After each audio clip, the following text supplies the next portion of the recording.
Et là, aujourd'hui, j'interviens en tant que chef de projet de traduction des normes.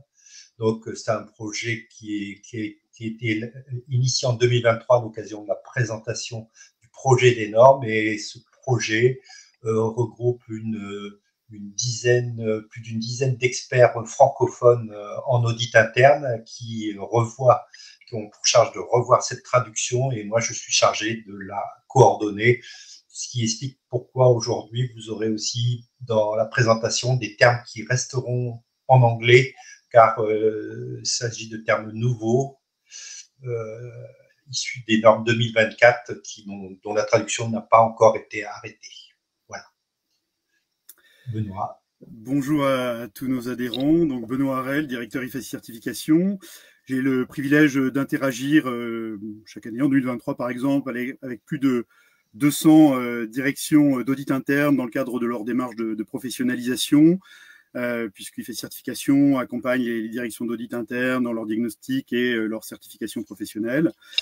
Et je suis notamment chargé, avec un groupe au niveau international, de l'élaboration du manuel qualité dont nous parlerons par la suite, qui est un prolongement des normes et qui aura le statut de authoritative guidance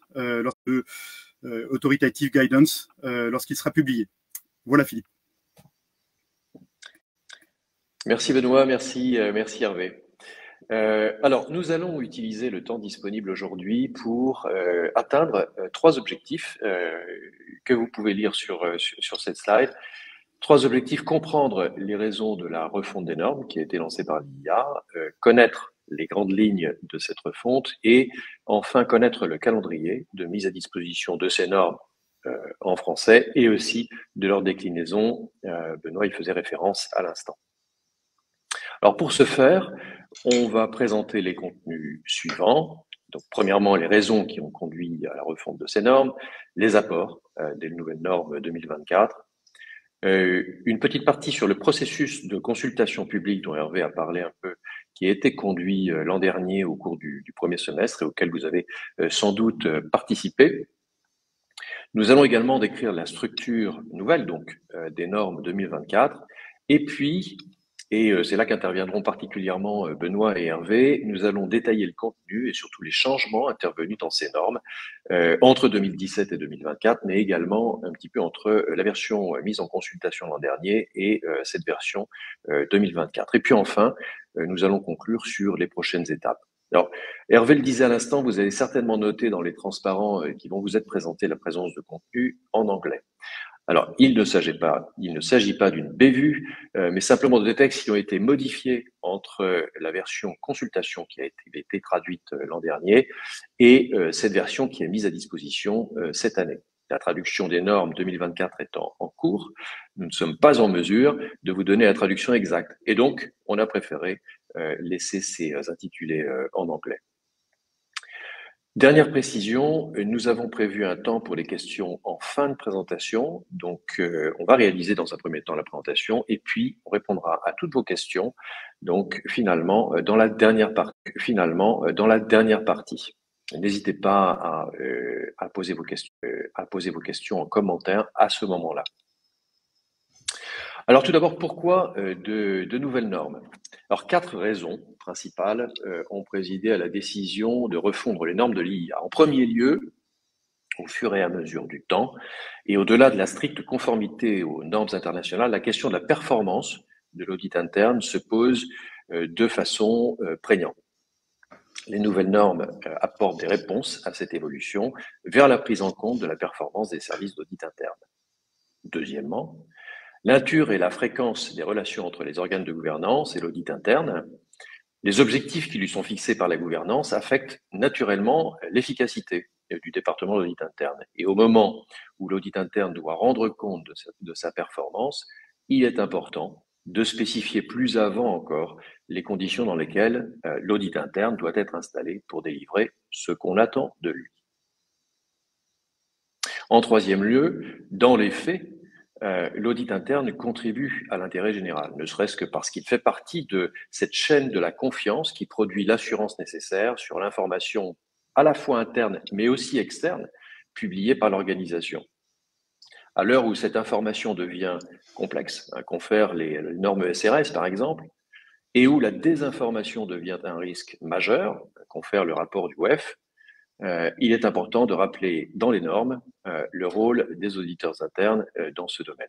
Et enfin, sur les risques majeurs, cybersécurité, ESG par exemple, il est devenu indispensable qu'un certain nombre de pratiques essentielles entrent dans les normes. Voici donc les 4 grandes idées forces qui ont guidé la refonte des normes internationales de l'audit interne. Alors, quel est le résultat finalement, Quel est le résultat de la refonte de ces normes? Alors, une structure qui est plus simple à appréhender, pour les auditeurs, mais également pour des directeurs d'audit, et également plus généralement pour les autres utilisateurs. Donc une structure simple, un document qui est maintenant unique, puisqu'on a finalement centralisé tout ce qui était définition d'audit interne, code de déontologie, normes elles-mêmes, modalités pratiques d'application. Tout ceci constitue un seul et même document maintenant. Les normes comportent de nouveaux contenus, des exigences thématiques, on l'a vu un tout petit peu, cyber, climat, etc. On va détailler les différents sujets potentiels par la suite. Elle comporte des spécificités pour le secteur public, ce qui est également une nouveauté, des exemples de pratiques conformes à chacune des normes et pour chacune des normes, un glossaire enrichi, et enfin, une redéfinition des exigences qualité qui, finalement, aujourd'hui, va au-delà de la conformité en intégrant la performance de l'audit interne à la notion de qualité. Alors, il y a eu un processus de consultation publique sur ces normes, vous vous en souvenez, il s'est déroulé de janvier à juin 2023. Il a été suivi en 2023 d'une phase de consolidation de tous les commentaires qui sont arrivés à l'IA pour aboutir à une version finale de ces normes qui a été publiée le 9 janvier 2024. Cette consultation publique a été au niveau global un vrai succès, puisque l'IA a reçu plus de 1600 contributions provenant de 135 pays différents. Et ces 1600 réponses, finalement, représentent plus de, ou près de 19 000 commentaires. L'IA a reçu en parallèle plus de 60 contributions écrites. Et puis, enfin, il faut noter que plus de 140 parties prenantes ont été consultées au cours du processus de consultation. Alors, tout ceci concourt au fait de disposer de normes qui tiennent véritablement compte des avis des auditeurs et de leurs parties prenantes, et tout ceci contribue à consolider encore la légitimité de ces normes internationales d'audit interne. Qu'est-il ressorti de cette consultation mondiale?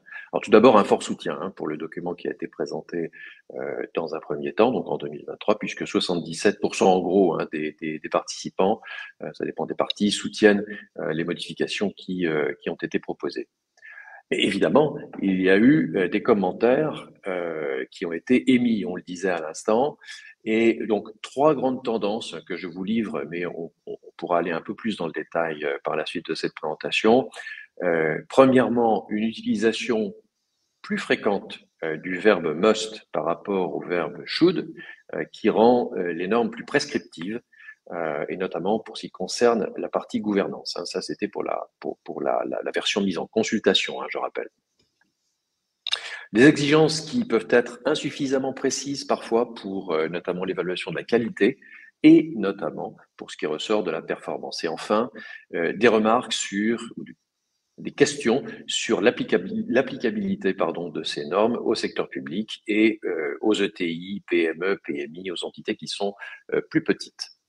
La version définitive des normes dont on discute aujourd'hui répond à ces commentaires principaux.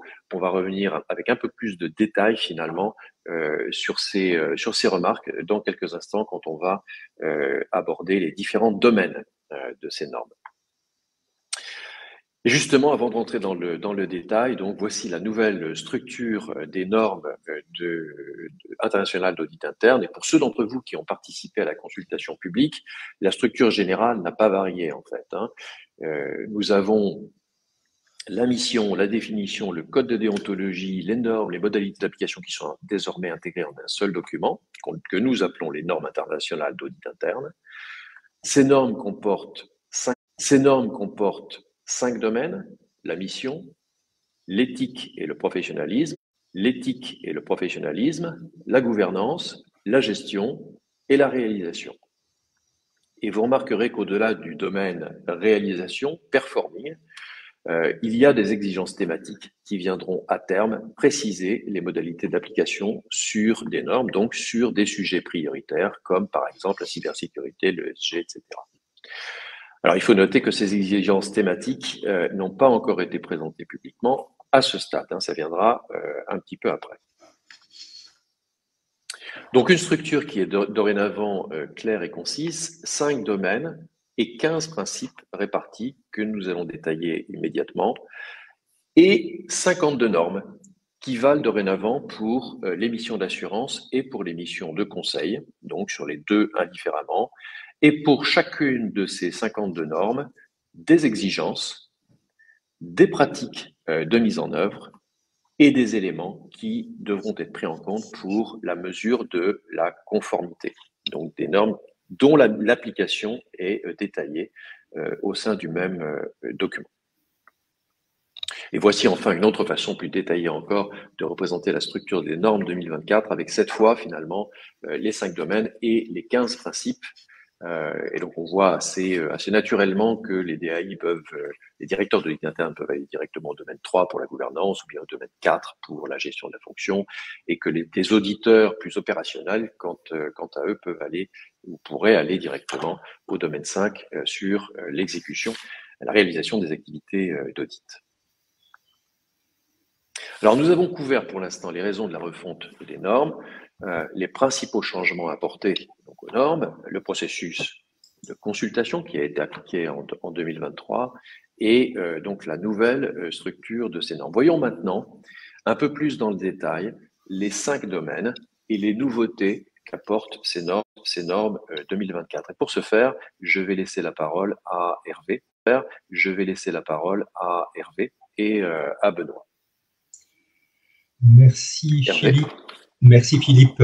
Alors, le premier changement important, c'est qu'on a développé une partie beaucoup plus importante qui s'appelle Fundamentals of the Global Internal Audit Standards, donc une sorte d'introduction en fait qui présente les fondamentaux. Et 4 thèmes à cette occasion sont abordés: l'intérêt public, la preuve de la conformité aux normes, l'application aux petites fonctions d'audit interne et l'application dans le secteur public. D'ores et déjà, pour l'application dans le secteur public, en fait, c'est un document de façon spécifique, 3 pages, en fait, dans la version de 2023, tout ce qui concernait le secteur public était éclaté dans les différentes normes. Aujourd'hui, c'est regroupé au sein de 3 pages qui figurent à la suite du domaine 5. Mais je voudrais insister quand même, et Benoît insistera sur d'autres parties, mais je voudrais insister sur la notion d'intérêt public.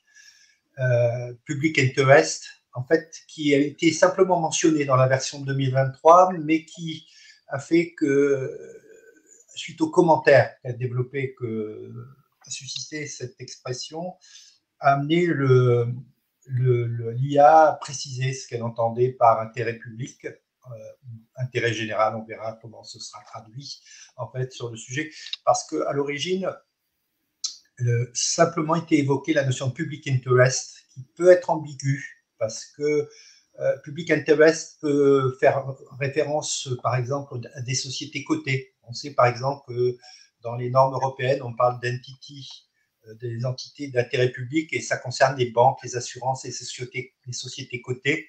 Là, le choix de l'IA, visiblement, c'est de faire en sorte que l'audit interne fasse partie de la chaîne de confiance, en fait, comme les auditeurs externes, en termes d'information sur le sujet. En fait. Je pense que c'est un pas important en la matière. Je ne sais pas comment chaque service d'audit déclinera cette exigence, en fait, en termes d'intérêt général, mais simplement, moi, ce que je peux me souvenir, c'est qu'il y a 10 ou 15 ans, l'IA avait rédigé un article intéressant où le titre, c'était « L'audit interne sert de serviteur de 2 mètres », où à cette occasion-là, il évoquait les rapports entre l'audit interne et le conseil et l'audit interne et le DG. Est-ce que l'IA veut entendre dire qu'aujourd'hui, l'audit interne servirait à un troisième maître qui serait l'intérêt public, l'intérêt général? Je ne sais pas. Peut-être que la mise en œuvre sera difficile en la matière et je ne sais pas si elle fera l'objet d'une évaluation en la matière. Donc à suivre la notion d'intérêt public et leur déclinaison effective dans chaque service d'audit. Voilà en ce qui me concerne. Peut-être, Benoît, vous voulez apporter des précisions sur, par exemple, la conformité aux normes? Voilà, je pense qu'il y a deux éléments à retenir au niveau de ces fondamentaux. Le premier, c'est qu'effectivement, ont été présentés dans cette version définitive des exemples de preuves de conformité. Donc, ce sont ces éléments qui apparaissaient comme des listes un peu à la Prévert, eh bien, avec cette notion d'exemple, montre que l'on peut finalement être conforme en appliquant une ou deux ou trois bonnes pratiques. Donc, il y a toute une partie de jugement qui rentre en ligne de compte. Et deuxième élément sur ces fondamentaux qui me semble intéressant de retenir, c'est qu'il y a une sorte de notion d'échelle, de scalability des normes qui est reconnue et qui est de dire, comme on le fait en mission de certification, que les normes ont pour vocation à s'appliquer à toute fonction d'audit interne, quelle que soit leur taille, mais qu'il convient bien entendu en fonction des éléments comme la culture d'entreprise, la taille de la direction d'audit interne, la taille de l'organisation, de les moduler, de les adapter. Donc cet élément mis en avant est un élément intéressant vis-à-vis des petites fonctions d'audit interne pour montrer que finalement les normes sont adaptables, y compris à leur cas particulier. Alors, en ce qui concerne le domaine 1, mission de l'audit interne, en fait, là, on a gardé la version originale, puisque là, cette mission a été redéfinie, en fait, dans la version 2024, en fait. Alors, il faut savoir que il y avait un certain nombre de remarques qui avaient été faites à l'époque sur l'imprécision du vocabulaire, sur le fait que la notion de risque avait disparu, en fait. Et donc, cette nouvelle version 2024, adaptée, amendée de la version 2023, en fait, on peut traduire, je dirais globalement, la traduction qu'on peut donner, c'est que l'audit interne renforce la capacité de l'organisation à créer, protéger et maintenir de la valeur en fournissant au conseil d'administration et à la direction une assurance, des conseils, une perspective et une prospective indépendante et objective fondée sur une approche par les risques. Là, on est quand même sur une définition plus technique. Et la version précédente était plutôt peut-être, entre guillemets, plus marketing, peut-être plus... Là, on est plutôt sur une description plutôt analytique. Et donc, ce domaine-là précise que, en fait, l'audit interne vise à créer, protéger, assurer la durabilité de la valeur de l'organisation. Il vise à renforcer ses processus de gouvernance, de risque management, de gestion des risques, de contrôle. Alors, un point important, c'est qu'il insiste, et c'était déjà le cas avant, sur l'aide à la prise de décision de l'audit et à sa surveillance. Et puis, il insiste sur la réputation, la crédibilité. Donc, l'audit interne vise à renforcer cette réputation, cette crédibilité. Et l'audit interne renforce aussi sa capacité, là toujours, à servir l'intérêt public. Et ce qui est intéressant, et je pense que c'est Benoît, vous allez nous préciser, en fait, c'est les conditions, en fait, d'efficacité de l'audit interne, Benoît, sur Oui, alors ce domaine appelle trois ou quatre remarques. La première chose, c'est que ce domaine n'a pas ni de principe ni de normes. C'est un énoncé.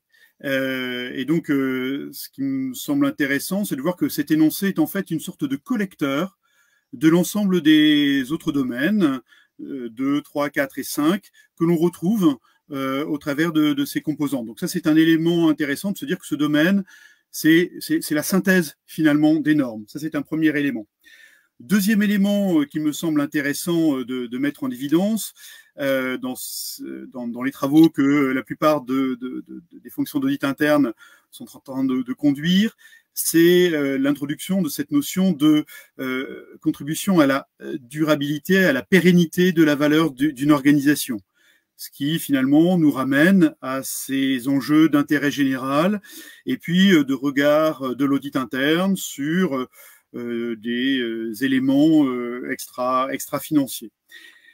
Autre élément qui me semble intéressant, c'est que finalement, dans cette définition, assez directement, on insiste sur le fait que l'audit interne, bien entendu, doit être un fournisseur d'assurance, d'opinion, de confort pour la direction générale et le conseil, mais insiste en listant cette notion d'avis, de perspective et de prospective sur le fait que le rôle de l'audit interne est un rôle relativement large et qui peut se nourrir finalement d'un ensemble d'activités que l'on va retrouver dans le cadre des normes, avec cette notion de performance, avec cette notion de communication avec les parties prenantes. Donc c'est vraiment un encouragement à finalement avoir un regard sur l'audit interne qui est une fonction finalement polyvalente au travers de cette définition. Et ça, c'est quelque chose qui me semble intéressant, à ce niveau-là.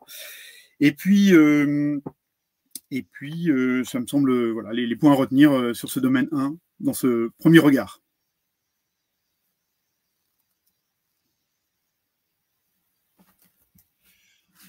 En ce qui concerne le domaine 2, le domaine 2 est vraiment symbolique, je dirais, matérialise très concrètement l'évolution des normes de 2017 à 2024, parce qu'en fait, là, on est sur le domaine éthique et professionnalisme, et dans la version 2017, on avait une partie qui était au niveau du code de déontologie, une partie dans les normes. Là, je pense qu'il y a un vrai travail intéressant d'avoir voulu regrouper justement le professionnalisme et l'éthique au travers d'un seul domaine avec 5 principes très clairs: intégrité, objectivité, compétence, conscience professionnelle, confidentialité. Et donc, je pense que ça apporte beaucoup plus de lisibilité en la matière, et je pense que c'est très intéressant. L'autre point important, c'est que l'intégrité était très peu développée dans les normes 2017, et c'était déjà un progrès dans la version provisoire de 2023, ils ont gardé ce progrès-là, en fait, c'est-à-dire de faire en sorte de bien préciser ce qu'on entend par intégrité, et le fait même que maintenant on trouve des exemples, on trouve des preuves d'intégrité, donc notamment la notion d'honnêteté professionnelle. C'est un point vraiment très important. Je pense qu'on a plus de lisibilité en la matière au travers de ce domaine-là, en fait.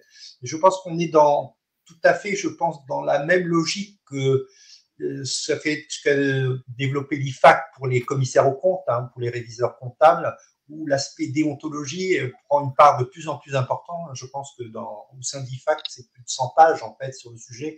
On voit bien cette place importante de l'éthique, au niveau de la pratique professionnelle de l'audit.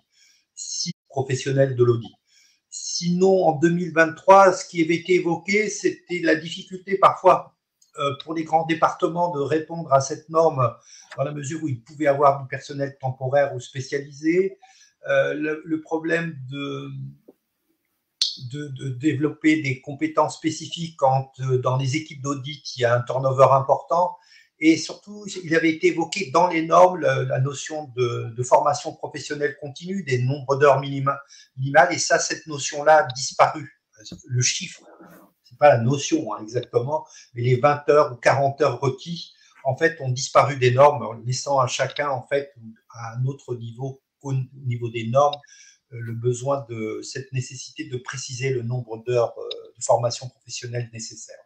Voilà, en tout cas, Benoît, vous pouvez compléter peut-être sur des points plus spécifiques, en fait. Moi, j'ai insisté sur l'intégrité, mais il y a peut-être d'autres domaines. Merci Hervé.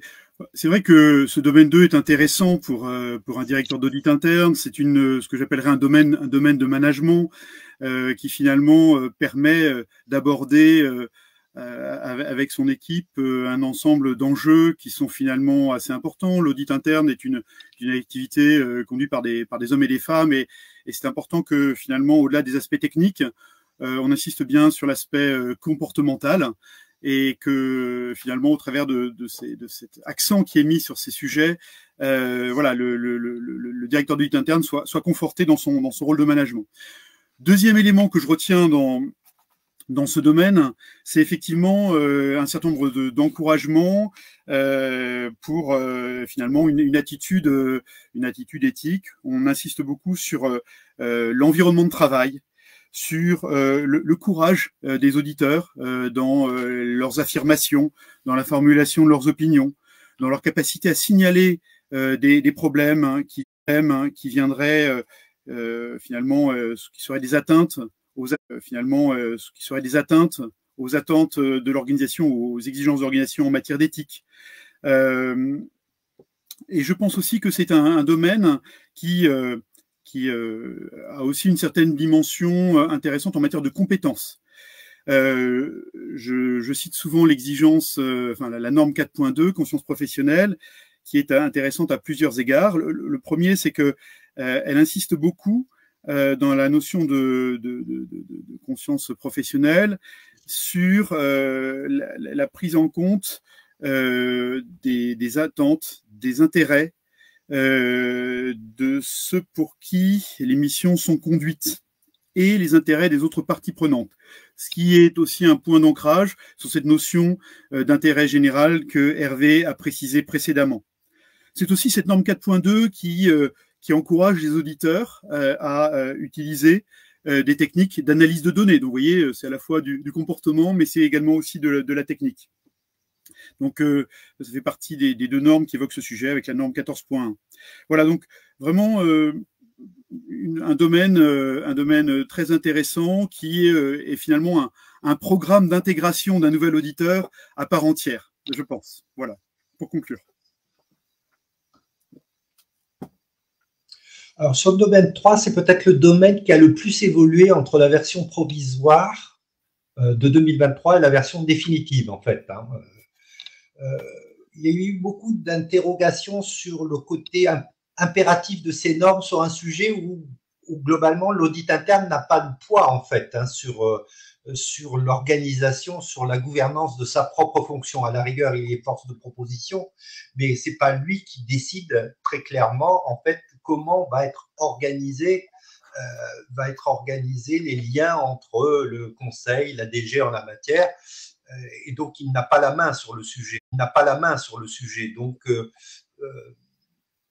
alors, ce qu'on peut dire aussi, c'est que donc face à ça, en fait, les normes ont beaucoup évolué et on a plutôt évolué vers une notion plutôt de should, devrait, mais plutôt que must, pour bien montrer qu'en fait, le rôle du responsable de l'audit était plutôt de présenter en fait ce qui serait bien en termes de gouvernance, mais qu'en fait, il n'a pas la main dessus. Sur le plan technique, qu'est-ce qu'on peut dire ? On peut dire qu'il y a une notion clé qui paraissait déjà dans la version provisoire de 2023, c'est la notion de mandat. En fait. Alors, la définition dans le glossaire est intéressante parce que le mandat, c'est l'autorité, les rôles, les responsabilités qui sont attribués aux responsables d'audit interne, mais par le conseil. Donc, le DG n'est pas normalement impliqué dans la définition du mandat en la matière. Et on a, dans la version 2023, la charte d'audit interne était plutôt traitée comme un problème de management. Et donc, mais là, suite aux remarques qui ont été faites, on a remonté la thématique de la charte d'audit interne. La charte d'audit interne étant le document, en fait, qui formalise à la fois le mandat, qui formalise la position et le périmètre d'activité de l'audit interne. Donc, ça, je pense que ça apporte plus de cohérence. C'est vrai que ça pouvait paraître incohérent de séparer mandat et charte d'audit interne. Voilà ce que je peux vous dire. On pourrait en dire beaucoup plus de choses encore, mais le temps qui nous est imparti, je laisse la parole à Benoît, si Benoît a des choses à préciser en la matière. Merci Hervé. Alors, ce que l'on peut retenir sur ce domaine, là aussi, c'est un effort remarquable de rassembler dans un seul et même élément l'ensemble ou la quasi-totalité des éléments d'interaction entre l'audit interne et le conseil, comité d'audit comité d'audit d'une part, et la direction générale, au travers de ce que l'on appelle maintenant des conditions essentielles. Donc ces conditions essentielles n'ont, lorsqu'on les regarde attentivement, rien d'exceptionnel. Je ferai un ou deux commentaires par la suite. Et je trouve que ces conditions essentielles, finalement, résument l'ensemble des bonnes pratiques que l'on peut observer au sein des organisations en matière de bonne communication avec ces organes dirigeants, organes de gouvernance.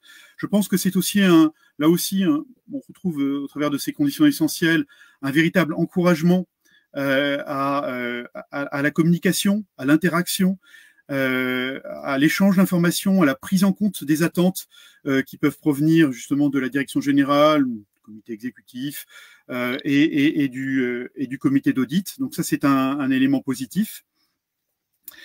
Et puis, après, il y a deux autres éléments que l'on peut relever. Il y a une notion qui est intéressante, qui est de dire que l'évaluation de la performance de l'audit interne au travers de la norme 8.3 doit passer finalement par un dialogue commun entre direction générale et comité d'audit pour finalement approuver ces objectifs et approuver leur réalisation, mais également, c'est l'élément un peu nouveau, à approuver la performance, l'évaluation de la performance du directeur de l'audit interne. Ça, je pense que c'est un élément qui est un peu à retenir en particulier. Voilà, pour cette partie, pour ce domaine 3, gouvernance de la fonction d'audit interne. En ce qui concerne le domaine 4, la gestion de la fonction d'audit, en fait, par rapport à la version provisoire de 2023, c'est peut-être celle qui a peut-être le moins évolué, en fait, par rapport à la version provisoire de 2023. Simplement, les remarques qui avaient été faites, c'était par les différents commentateurs, c'était de dire que en fait, la mesure de la performance était plutôt imprécise, que les répondants n'étaient pas tous d'accord sur la nécessité de se doter d'une stratégie en la matière. Certains répondants se posaient la question s'il n'était pas nécessaire de faire approuver le budget par le conseil, parce que c'est vrai que le budget quand même est un élément important de l'indépendance de l'audit interne et de ses marges de manœuvre. Et puis d'autres répondants avaient évoqué que s'interroger sur la nécessité de la coordination avec les autres fonctions d'assurance et de la prise en considération de leurs travaux.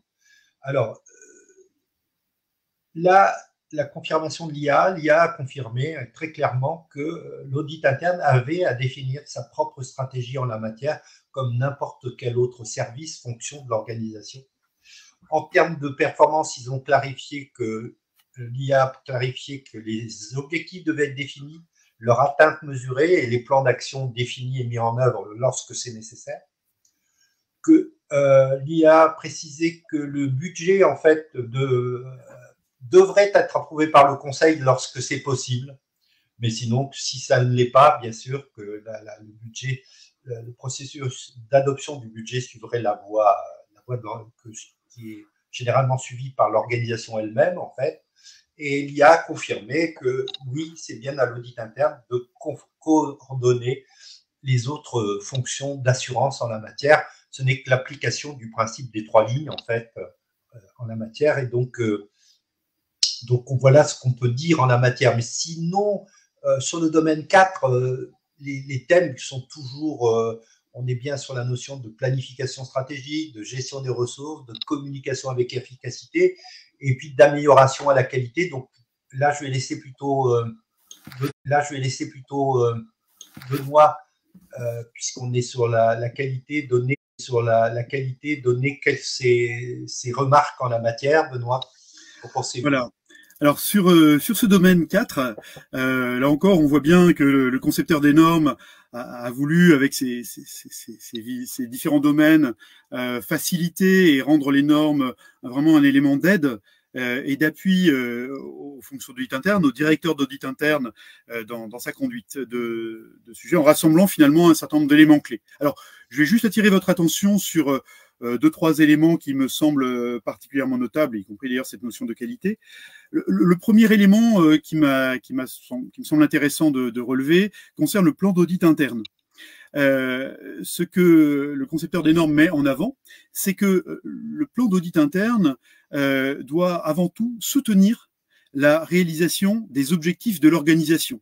Donc, je pense que là, on remet un peu l'église au milieu du village en disant que l'approche par les risques n'est qu'un moyen, mais on n'audite pas des risques, mais avant tout, l'utilité du plan d'audit est vraiment au service de l'organisation. Donc, cette réaffirmation ou cette mise en avant me semble être un élément intéressant.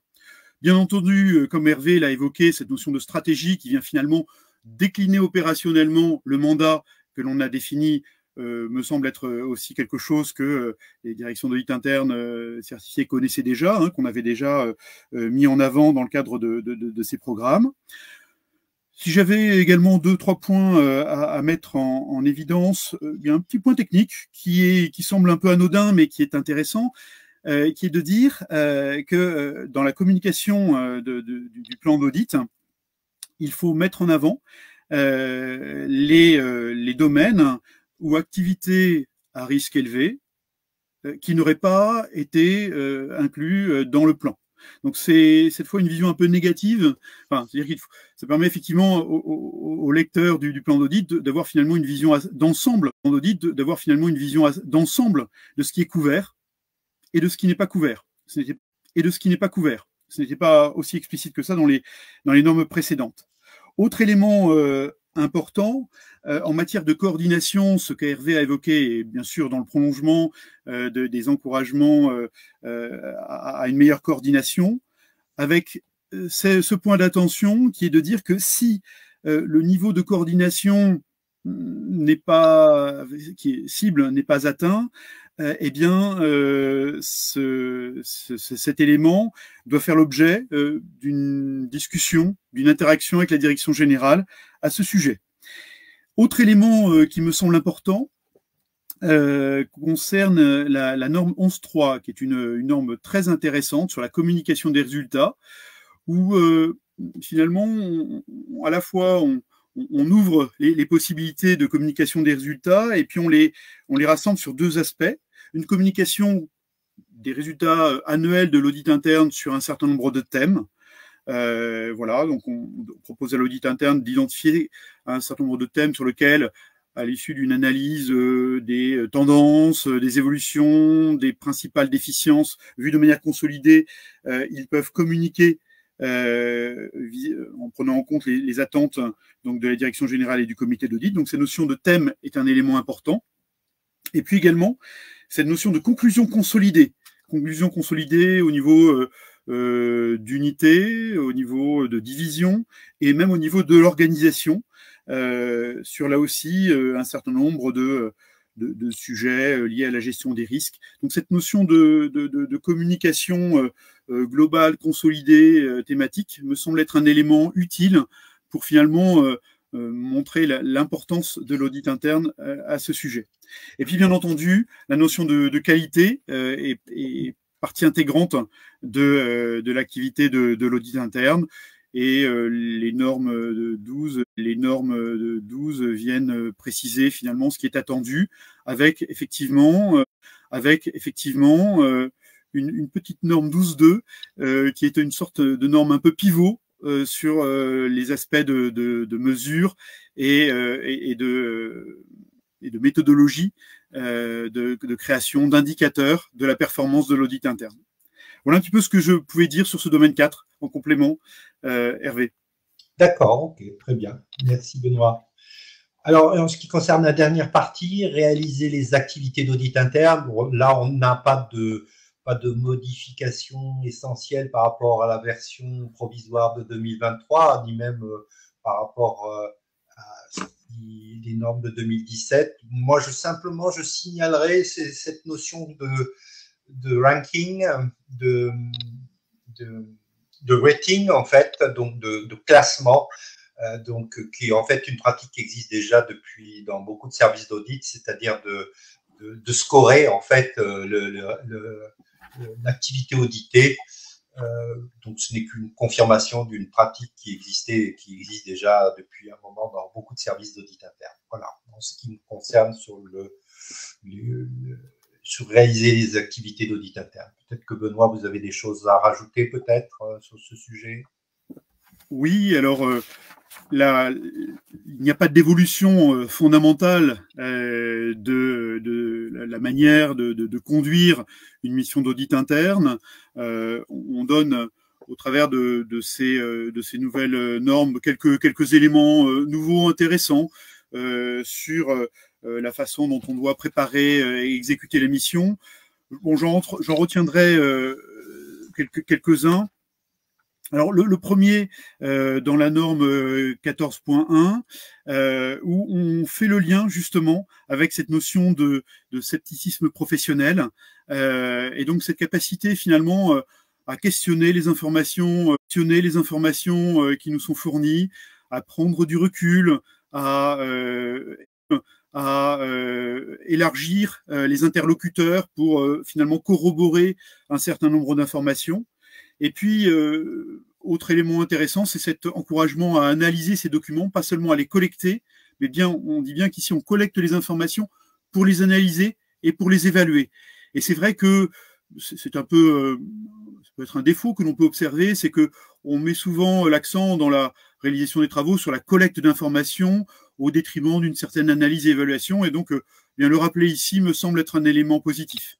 Autre élément intéressant, toujours dans cette capacité de l'audit interne à apporter de la valeur, la notion d'analyse des causes et des conséquences est cette fois vraiment bien mise en évidence dans la norme 14.2. Donc là encore, c'est un encouragement aux auditeurs à prendre du recul sur leurs travaux, à formuler des constats et des recommandations finalement qui agrègent un certain nombre d'éléments et qui leur permettre de formuler des recommandations encore plus pertinentes et encore plus alignées avec les attentes de ceux qui ont commandité la mission. Autre élément qui me semble important, c'est la norme 14.5 où on demande vraiment de manière explicite à l'audit interne de formuler une conclusion qui doit s'appuyer bien sûr sur son jugement professionnel, mais qui doit s'appuyer sur l'ensemble des résultats agrégés de la mission. Donc, on demande bien ici non seulement à collecter un certain nombre de findings et de recommandations, mais on encourage également les auditeurs à être capables de formuler une conclusion globale, intelligible pour un membre de la direction générale ou un membre du comité d'audit. Donc, c'est vraiment là aussi des choses sur lesquelles des messages étaient déjà passés dans les normes précédentes, mais sur lesquels on met encore plus l'accent au travers de cette norme 14.5. Voilà. Et puis, dernier élément que je retiendrai, une petite précision qui est demandée dans la norme 15.1, qui traite de l'émission, de la communication finale et des plans d'action, demande qu'au moins la communication finale des travaux intègre bien une échéance et une personne responsable pour la prise en compte des déficiences ou des recommandations. Donc, on ne demande pas forcément à ce que il y ait forcément un plan d'action. En tout cas, ce n'est pas une exigence des normes 2025, mais en revanche, on demande bien à ce que, à minima, un responsable et une échéance soient fixés. Donc voilà un peu les éléments que je retiens sur ce domaine 5. On aurait bien entendu d'autres, mais je pense que c'est quand même, voilà, c'est partie des éléments que je peux partager aujourd'hui. Merci Benoît et merci Hervé d'avoir détaillé les changements les plus importants, domaine par domaine, et les changements qui ont été effectués à la suite des commentaires qui ont été réalisés lors de la phase de consultation en 2023. Et puis également, merci d'avoir partagé votre vision personnelle un peu sur ces changements. Maintenant que les normes sont publiées, quelles sont les prochaines étapes? Alors la première, évidemment, c'est la publication des différentes traductions des normes. Mais c'est pas tout. Il nous manque encore quelques éléments d'interprétation de ces normes, notamment en matière d'évaluation de la performance, des fonctions d'audit interne, ainsi que sans doute des outils, différents outils à élaborer dans ce domaine. Alors, quel est le calendrier prévu? Pour ce qui concerne la disponibilité de la traduction en français comme de toutes les autres traductions, ce sera en avril 2024. Donc à partir d'avril, on devrait pouvoir disposer de toutes les traductions des normes. À partir d'avril également, donc, l'IFACI organisera une série de webinaires et d'ateliers d'approfondissement à compter du moment où on aura cette traduction en français disponible et sur la base, évidemment, des normes en français. Les travaux sur l'évaluation externe ont démarré. Évidemment, le Quality Manual dont Benoît parlait lors de la présentation est en cours de révision et IFACI Certification, d'ailleurs, participe à sa rédaction. Tout ceci devrait être prêt quelque part aux alentours de juin 2024. Et évidemment, les interprétations qui seront retenues dans le cadre de l'élaboration de ce manuel seront des éléments essentiels pour l'élaboration du référentiel IFACI Certification qui, lui, sera au plus tard disponible en septembre 2024. Au-delà de tout ceci, l'IA travaille sur des normes thématiques qui font partie, donc à partir de 2024, des normes dont nous avons parlé.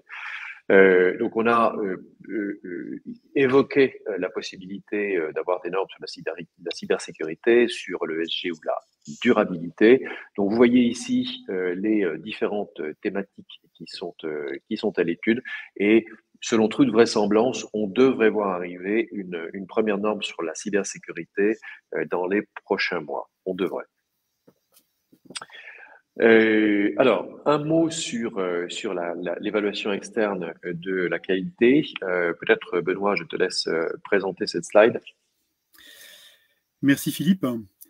Alors, ce que l'on peut retenir en deux idées, c'est que finalement, les normes étant applicables à partir de 2025, ce seront ces normes 2025 qui seront utilisées dans le cadre de démarches de diagnostic, de certification à partir de 2025.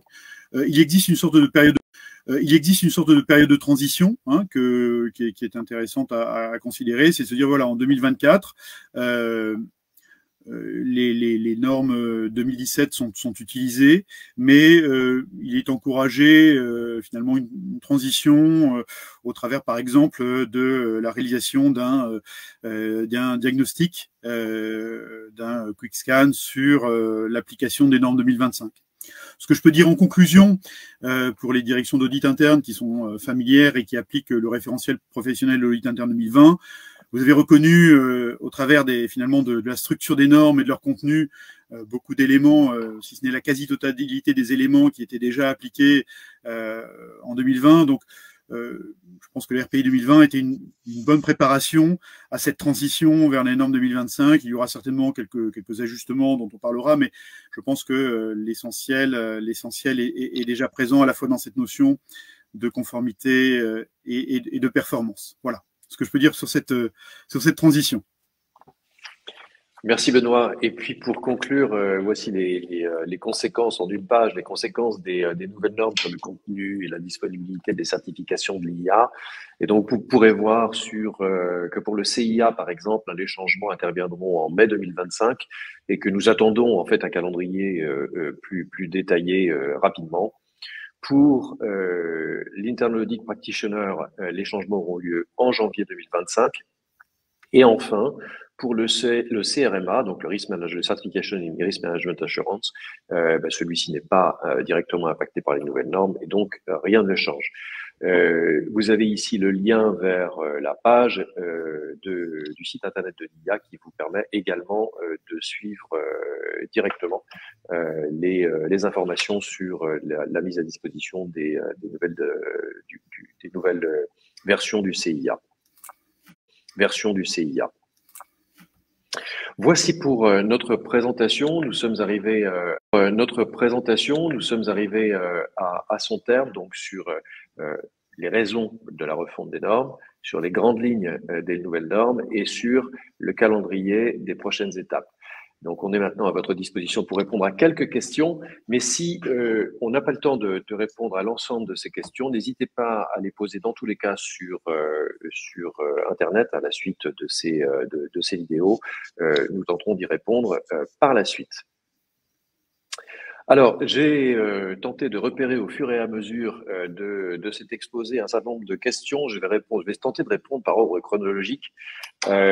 Donc, il y avait des questions sur des détails que vous souhaiteriez avoir sur l'audit continu et sur l'audit agile. Ça, ce sont des déclinaisons opérationnelles qui font partie de la guidance, donc des guides pratiques qui sont délivrés par l'IA notamment, qui peuvent aussi être délivrés ponctuellement par l'IFACI et mis au point par l'IFACI. Alors, pour avoir accès à ce type d'informations facilement, je vous invite à utiliser l'outil Gaia. L'outil Gaia, il est disponible à partir du portail de l'IFACI. En haut à droite, vous loguez sur le portail de l'IFACI. En haut à droite, vous avez l'outil Gaia.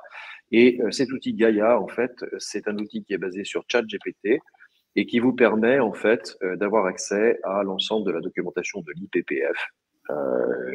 Donc en français ou en anglais. Et donc, vous verrez là quelles sont les références qui sont disponibles, notamment sur l'audit continu et sur l'audit agile. Là, j'avais la même question pour ce qui concernait la lettre de mission ou l'ordre de mission. Là, de façon identique, vous pouvez utiliser l'outil Gaia et retomber sur les documentations qui existent donc par l'intermédiaire de cet outil et de façon très simple. J'ai repéré aussi une question sur la disponibilité de cette présentation. Alors, j'imagine que c'est la présentation qu'on vous fait aujourd'hui en anglais. Oui, elle est disponible. Alors, dans une version légèrement différente, puisque comme je le disais en introduction, cette présentation a déjà été réalisée dans une forme approchée par l'IA en anglais. Et donc là, en fait, vous disposez de tous les liens à partir de notre site ou directement sur le site de l'IA, bien entendu. C'est une présentation qui date du 24 janvier. En tout cas, la première a été réalisée le 24 janvier par l'IA. Alors, après, j'avais repéré une question de Loïc Vignier sur le rattachement de l'audit interne et si finalement cette dernière version des normes changeait quoi que ce soit à la notion de rattachement de l'audit interne. Au fait que l'audit interne doit être positionné de façon indépendante le plus haut possible et reporté à la fois au conseil et à la direction exécutive. Est-ce que, d'après vous, Hervé, Benoît, cette nouvelle version change quoi que ce soit à ce positionnement de l'audit interne? Benoît, vous voulez peut-être répondre en premier Moi, ce que je dirais à ce niveau-là, c'est que finalement, les choses n'évoluent pas fondamentalement. Ce qui est intéressant, c'est plutôt de se pencher sur les conditions essentielles et de voir si finalement les conditions essentielles, qui sont une sorte d'opérationnalisation du principe qui est ainsi évoqué, sont mises en œuvre. Je pense que c'est cela qui va permettre de voir concrètement, pratiquement, ce qui est fait ou ce qui n'est pas fait, et si ce n'est pas fait, est-ce qu'il n'y aurait pas moyen de le mettre en œuvre et de permettre justement à un directeur de l'audit interne qui, dans l'exemple qui nous est présenté ici, rapporte de manière intermédiaire à un responsable de l'audit du contrôle interne et du management des risques, finalement, comment le mettre concrètement en œuvre. Après, voilà, à l'impossible, nul n'est tenu, voilà, ce sont des éléments qui doivent pouvoir être certainement discutés et mis en avant dans justement ce dialogue avec la direction générale et le comité d'audit pour voir si justement ces conditions essentielles sont remplies. Très bien. Merci. Hervé, une précision? Non, c'est une confirmation de ce que dit Benoît. C'était une très bonne réponse de la part de Benoît. Voilà. Je confirme. Merci Benoît. Donc, une autre question d'Alain Schutz sur le mandat de l'audit interne. Donc, Alain nous demande quand l'IA et l'IFACI vont-elles proposer des modèles pour ce nouveau document différent de la charte d'audit interne. Ça va venir dans les tout prochains mois et vous pourrez retrouver ces exemples, comme pour la charte d'ailleurs, au travers, encore une fois, de l'outil dont je viens de parler, l'outil Gaia, et qui vous permettra de rechercher très rapidement au sein de la documentation disponible auprès de l'IFACI et même celle de l'IA. Je voudrais rajouter quelque chose, Philippe, pour répondre à Alain. Je pense que l'élément important dans cette notion de mandat, c'est que justement, ce soit quelque chose qui soit personnalisé, pour ne pas dire customisé, à votre organisation. Donc la notion de modèle est intéressante, mais justement, je pense que si cette notion de mandat a été introduite dans les normes, c'est pour éviter justement un copier-coller qui pouvait exister et avoir des chartes qui se ressemblaient d'une organisation à une autre. C'est justement pour encourager l'audit interne à mieux épouser les attentes de la direction générale et du conseil que cette notion de mandat a été introduite, pour justement qu'à l'issue d'un dialogue, tel qu'il est décrit dans les normes, les attentes spécifiques pour votre organisation puissent être définies. Donc la notion de modèle est intéressante pour amorcer le dialogue, mais je pense qu'il faut vraiment viser quelque chose qui soit vraiment personnalisé et qui reflète quelque chose de vraiment spécifique à votre organisation. En tout cas, voilà, de vraiment spécifique à votre organisation. En tout cas, voilà, c'est comme ça que je vous encouragerais à examiner cette notion de mandat. Voilà, pour vraiment, qui ensuite est intégrée dans la charte, mais qui vraiment donne l'impulsion, donne voilà, finalement votre feuille de route spécifique, et non pas quelque chose de justement trop générique qui pouvait apparaître peut-être un peu comme technocratique. Donc vraiment là, c'est utiliser votre culture d'entreprise, le langage de votre organisation, pour qu'ils formulent leurs attentes vis-à-vis de leur audit interne. Voilà, pour vraiment créer cette proximité, cet alignement qui est attendu. Merci Benoît. Et d'ailleurs, je pense qu'on peut étendre, si tu le permets, cette recommandation à l'ensemble des exemples qui sont disponibles dans la base documentaire de l'IA et de l'IFACI. Et très généralement d'ailleurs, ces documents se contentent d'être des squelettes et de rappeler finalement les éléments de contenu indispensables et ne constituent en aucun cas finalement des documents finalisés qui doivent, comme le disait Benoît, être à chaque fois customisés, adaptés à votre environnement. Merci Benoît. Alors, l'IFACI est-elle dans le cadre de ce changement, est-il l'Institut en relation forte avec des associations telles que l'IFA ou autres pour communiquer? Oui, et ce sera le cas notamment lorsqu'on disposera des éléments en français. Mais oui, l'IFACI est en relation permanente ou quasi permanente avec ses parties prenantes, c'est son rôle. Nous avons une autre question après de Morgan qui s'adresse à toi, Benoît. Bonjour Benoît, comment peut-on consolider à l'année dans une petite structure d'audit interne qui couvre son univers non pas en 1 mais en 5 années? Donc comment peut-on consolider à l'année alors que finalement on couvre son univers en 5 ans? Bonjour Morgan. Alors en fait, je pense que je reformulerai la question. Comment peut-on consolider dans une petite structure d'audit? Parce que cette notion de à l'année n'est pas dans la norme. L'idée justement, au travers par exemple de cette notion de cycle d'audit, c'est justement de mettre en évidence peut-être dans ce cas-là les variations d'une année sur l'autre par exemple, ou simplement également de faire une consolidation glissante s'il n'y a pas d'évolution particulière sur des domaines précédemment audités. Donc je pense que cette notion de consolidation, elle est pertinente bien entendu lorsque on peut justement consolider ou faire des analyses de tendance. Et puis si elle n'est pas pertinente parce que il y a des missions thématiques qui sont différenciées d'une année sur l'autre, eh bien la consolidation n'a pas lieu d'être. Et chacune de ces missions, finalement, sera une consolidation à part entière et répondra à cette notion de thème ou de conclusion au niveau d'une unité que l'on aura évoquée. Je pense que une fois qu'on a dit cela, cela ne doit pas empêcher l'audit interne, et le directeur de l'audit interne en l'occurrence, finalement, d'être en mesure de donner une appréciation sur finalement les missions issues des missions qui ont été conduites, et puis également de l'ensemble des activités qu'il a conduites, notamment en participant à des comités, en interagissant avec d'autres fonctions dans le cadre de la coordination des différentes fonctions, par exemple qualité ou management des risques, ou bien tout autre élément. Et c'est finalement cette notion d'avis, d'introspection et de perspective qui va se retrouver dans cette notion de consolidation. Voilà un peu comment quelques pistes que je proposerais, mais effectivement, il ne faut pas se limiter à l'année en cours, mais plus donner de la perspective dans l'évolution de l'environnement de contrôle. Très bien, merci Benoît. Benoît, le temps avance et donc nous n'allons pas pouvoir répondre à toutes les questions. Peut-être qu'on peut traiter deux questions à ce stade et puis évidemment on tentera de répondre à toutes les autres questions qui n'ont pas été traitées en ligne directement. Donc après la fin de ce live.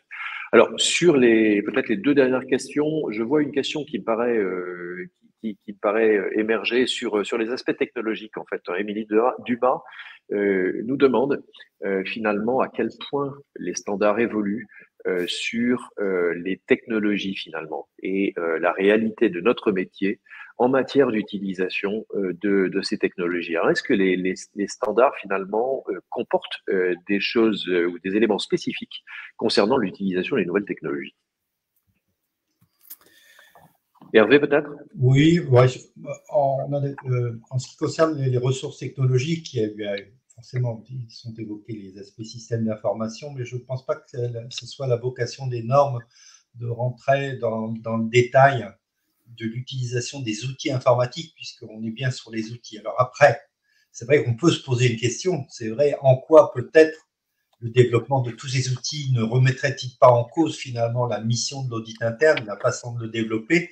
Mais là, vous l'avez vu dans le domaine 1, ce n'est pas le sujet qui a été tel qu'il a été abordé en la matière, en fait. Donc les ressources technologiques sont abordées, bien entendu, comme elles l'étaient dans les précédentes normes, mais je pense que l'aspect technique sera développé, le cas échéant, ou maintenu au travers des guidance, en fait, parce que d'ores et déjà, nous avons des guidance en la matière sur les aspects technologiques. GTAG, notamment, ce sont des guidance assez importantes en la matière. Peut-être que la personne qui posait la question s'interrogeait sur justement les outils comme l'intelligence artificielle. Est-ce que c'était peut-être plus que des outils, ou peut-être qu'on aboutirait peut-être même à une révision totale de la vision de ce qu'est et de ce que peut être l'audit interne. Les normes n'ont pas réfléchi sur ce sujet, très honnêtement. Donc, comme outil, les normes ne sont pas assez détaillées pour apporter vraiment des choses spécifiques en la matière. Les guidance restent toujours des outils très utiles en la matière. Mais en ce qui concerne l'impact que pourraient avoir ces outils sur le métier lui-même, sur la vocation de l'audit interne, il n'y a pas eu, je pense, de réflexion encore sur ce sujet. Benoît, des précisions peut-être? On retrouve effectivement cette notion de technologie dans la norme 4.2 avec la notion de conscience professionnelle qui encourage finalement l'utilisation d'outils et de technologies. Bien sûr, on le retrouve au niveau du plan d'audit qui met en évidence l'importance de couvrir la notion de technologie dans le cadre du plan. Ce que je retiendrai comme élément un peu nouveau, c'est dans la norme effectivement 10.3 qui porte sur les ressources technologiques. La demande qui est faite au directeur de l'audit interne d'évaluer régulièrement finalement la dimension technologique les outils et la technologie utilisée par le département d'audit interne et la capacité à le faire évoluer pour améliorer encore plus l'efficacité de l'audit interne. Et deuxième élément que je retiens également toujours dans cette norme, c'est finalement un encouragement on peut dire que ça va sans le dire, mais ça va mieux en le disant, un encouragement au directeur de l'audit interne à coopérer avec le directeur des systèmes d'information et le directeur de la sécurité des systèmes d'information pour justement utiliser, mettre en œuvre des ressources technologiques. Donc, je pense que ça, là aussi, c'est un élément intéressant à retenir, au-delà d'autres éléments qu'on peut retrouver, dans la norme 13.6 ou dans la norme 14.2, qui est dans l'utilisation des outils pour la conduite des missions. Merci Benoît, merci Hervé. J'ajouterais que effectivement des normes sont nécessairement toujours un peu en retard par rapport aux technologies qui elles progressent très rapidement. Si vous souhaitez en savoir plus sur l'utilisation des nouvelles technologies et leur impact sur la profession, je vous invite à répondre, à participer à l'initiative Vision 2035 de l'IIA. Donc, il y a une enquête en cours et dans le cours de l'année, on aura les conclusions finalement de cette enquête qui court depuis plusieurs mois déjà au sein de l'IIA et de façon différente. Il n'y a pas que cette enquête finalement. Cette enquête est une des parties de l'étude, donc dont les conclusions seront données au cours de l'année. Et en particulier, j'imagine que cette étude nous permettra de voir dans quelle mesure la profession utilise d'ores et déjà les technologies et quels impacts ces nouvelles technologies risquent d'avoir sur les professions dans le futur. Donc, Vision 2035, l'IFACI a communiqué récemment sur cette initiative. N'hésitez pas à prendre part à cette étude en répondant à l'enquête. Et de notre côté, nous diffuserons les résultats dès que nous les aurons.